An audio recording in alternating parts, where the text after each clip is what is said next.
കപ്പ ബിരിയാണിയാണ് ഉണ്ടാക്കാൻ പോകുന്നത്. അതിനായിട്ട് നല്ലതുപോലെ വേവുന്ന കപ്പ ചെറിയ പീസുകളായിട്ട് മുറിച്ചിട്ട് അടുപ്പത്ത് വയ്ക്കുക. അത് 2 വെള്ളം ഊറ്റണം. ആദ്യത്തെ വെള്ളത്തിൽ ഏകദേശം വെന്ത് വരും. അത് കഴിഞ്ഞ് അത് ഊറ്റിക്കളഞ്ഞ് രണ്ടാമത്തെ വെള്ളത്തിൽ വേവിക്കണം. രണ്ടാമത്തെ വെള്ളത്തിൽ തുടക്കത്തിൽ തന്നെ ഉപ്പിട്ടേക്കണേ.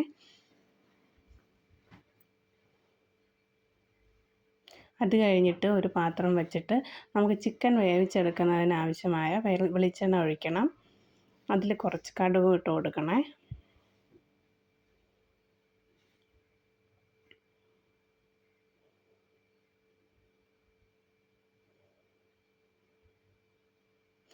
കടുക് പൊട്ടിക്കഴിയുമ്പോഴത്തേക്കും ഇഞ്ചി, വെളുത്തുള്ളി, പച്ചമുളക് ഇതെല്ലാം ചെറുതായിട്ട് അരിഞ്ഞു വെച്ചേക്കുന്നത് ഇട്ട് നല്ലതുപോലെ ഇളക്കണം.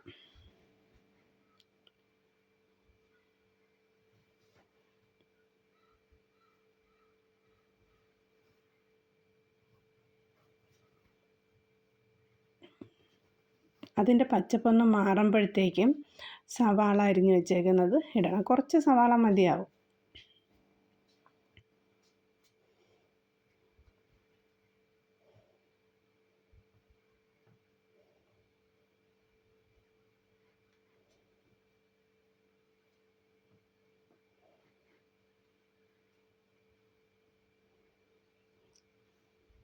സവാള നിറം മാറുമ്പോഴത്തേക്കും കുറച്ച് കറിവേപ്പില ഇട്ട് കൊടുക്കണേ.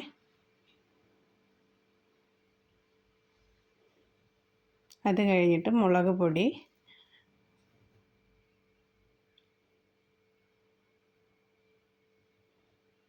മല്ലിപ്പൊടി, മഞ്ഞൾപ്പൊടി, ഗരം മസാല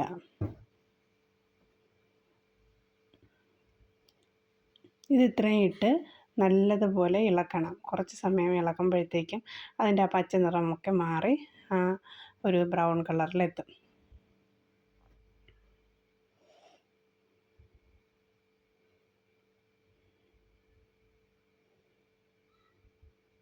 അപ്പോഴേക്കും നല്ലതുപോലെ കഴുകി വൃത്തിയാക്കി വെച്ചേക്കുന്ന ചിക്കൻ പീസുകൾ ഇട്ട് കൊടുക്കണം. ചിക്കൻ ഇട്ട് നല്ലതുപോലെ ഇളക്കി ചേർത്ത് കുറച്ച് വെള്ളവും കൂടെ ചേർത്ത് ഉപ്പും ഇട്ട് അടച്ച് വെച്ച് വേവിക്കാൻ വയ്ക്കണേ.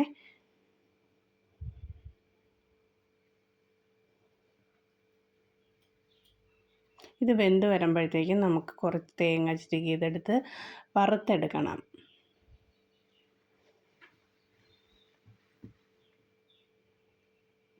നല്ലതുപോലെ ബ്രൗൺ കളറാവുന്നത് വരെ ഇളക്കി തേങ്ങ നന്നായിട്ട് വറുത്തെടുക്കണേ.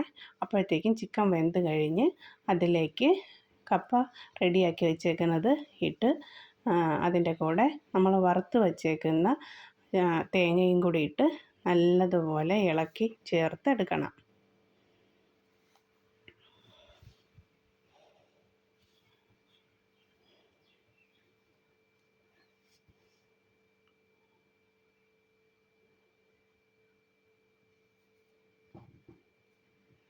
അപ്പോൾ കപ്പ ബിരിയാണി റെഡി ആയിട്ടുണ്ട്.